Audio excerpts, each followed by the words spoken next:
My country people, una welcome back to my channel today. So the Big Brother Naija Season 9, where we say the team na no lose guard, the team starts this night, and we don't they get first few fan base, we don't get 3 fan bases where we say fans don't they talk about, and we don't also get 2 first ship where we say fans they look forward to. Also, a particular ship wey just enter into the Big Brother house, the ship e don dey do as if e wan sink. So as we all know, the first pair of the housemates wey be say come into the show, Chinwe and Zion, two of them, they don dey date 5 months before they come into the Big Brother house. And as they enter inside the house, we come dey see talk say the girl continue to dey call the guy baby baby, and so Zion come tell am say no dey call me baby for this place, and I no want that type of thing right now.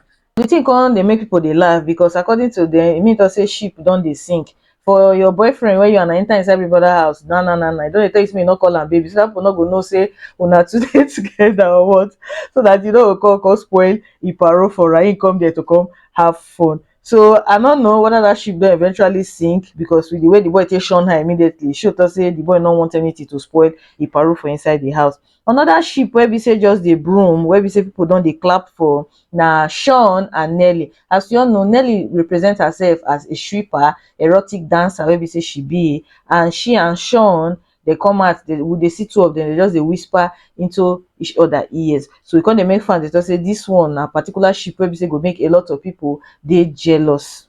Another ship wey be say fans dey look forward to na between Victoria and Topher. For those of una wey no know who Topher be, Topher na the pair, he pair himself with Surge, and him na person wey be say when he dey come into the house, he actually explain to us to say e girlfriend wey dey for house to just break up with him, and the girlfriend like Big Brother well, she like Big Brother show well. Say so him dey very happy say as him come inside the Big Brother house, the girlfriend go dey wash am for the thing, go dey pepper her. So na wetin like that person wey be say that Topper be. So na the own introduction wey be say he give us when he dey come into the house. So now people don dey try to ship him and Victoria as the first ship after Sean and Nelly. Another person wey be say dem dey call im name so far na the Mbadiwe twins, one of them, and that one him don dey go sit down near those girls wey be say be twins as well.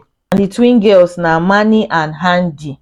The boy him just dey talk to two of them. For those of us wey be say dey familiar with twins, you go know say twins dey like love a lot, and this one wey be say this guy don dey talk, dey give the two of them. So the guy ready to nyash the two of them if we really want tell ourselves the truth. So we don get 4 strong contenders so far wey be say for online na their name, they don get fan base right away this night. And I dey talk about the likes of Nelly, Sean, Victoria and Topher.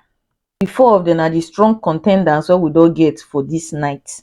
So Big Brother don come out to come he shift the time for the custodian challenge. Before, Ebuka tell us say na 9 p.m, so now they don shift am to past 10 or to 11 or so. So they don do their custodian challenge, and before they start am, Big Brother tell them say give them 5 minutes for them to get ready for the custodian challenge. For those of them wey no know wetin be custodian challenge, they do am this night, and according to Biggie, he tell them to say make they enter inside a pool wey be say e call pool of goon. According to him, he say he put the paper, the custodian paper tag, for inside one of the bottles wey dey inside the pool. So make all the housemates go inside the pool to go look for am. Actually, not all the housemates, say one person from each pair wey be say come into the Big Brother house, na go find the bottle. And if any of them get the bottle, e mean to say automatically the person pair wey and enter into the Big Brother house together, they go dey immune to nominations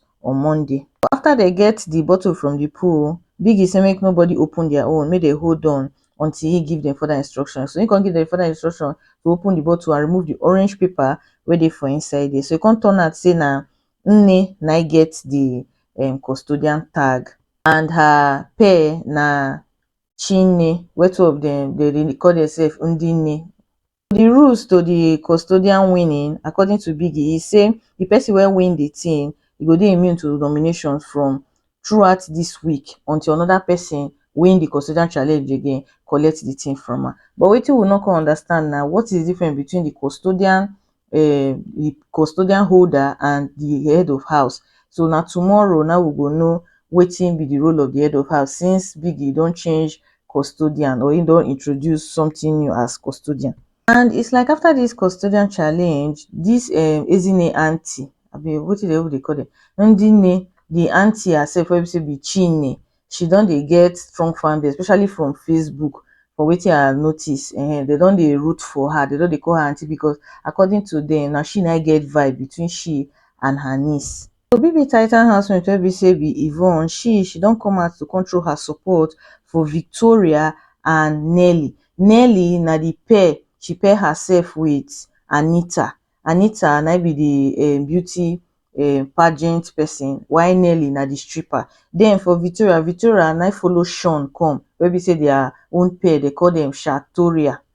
Yvonne don come out to come throw her support for these two ladies, say na dem na be her fave for the season. And also to our married couples wey dey for the house, wey be say call themselves double K, two of them they don come out, they sit down, they discuss, they come find out to say housemates don dey suspect say two of them dey married, but two of them they don already put am as their life mission to say they go make sure say they disembark that particular rumor. They no want anybody to know say two of them actually dey married. Make una lis ten to wetin some fans think about this particular housemate for the Big Brother Naija Season 9 wey be say just start. Una take care, una bye. They are not old. That lady is not old. Let me tell you now. Your face self old. I don't see all of them without makeup. They are not young. Go and look at all your face again and see which of them. They are not young. That auntie self young past some of your face, which I don't want to mention. Oh man, una lucky say I know they do starship again. No. Hey. This street for the odds. That auntie, go and look at her face very well. She's younger than some of your face. So if she's fighting with anybody, you can drag her on the normal drag, but don't age shame her. Say, auntie, you man, respect your age. There's nothing like respect your age. 100 million not get age and mates. Make una know that one. 100 million not get age and mates. They are competing. Allow them to compete in peace. May the best housemates win. Me, I don't give a fuck. Whichever housemates we so beat, let them compete. If na a winner more, it is about more. Make them winner. But just allow her.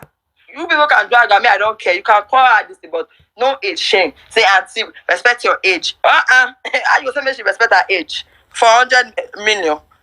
Why your faith self not respect her age too? Yes, now. Why your faith not respect her age too? Oh. No, this is kind of thing you people will do. Elderly people will not stand up, and you people know elderly people vote more than young people. These are the people you will not see. Somebody like my mother age now will go and be looking for friends and say we will vote for her. This kind of people that Nino Mama like meeting where we he go meeting people say I want you to vote for this woman.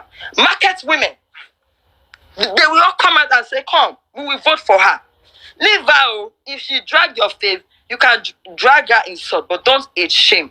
Don't say, your mates, what is wrong with you now? Why are you there? Are you not ashamed of yourself? Because you people, you do too much. You will say it. Arise, that will not come. People like Nikki now, that live in Canada now, will come out and say, I will support her. I'm telling you.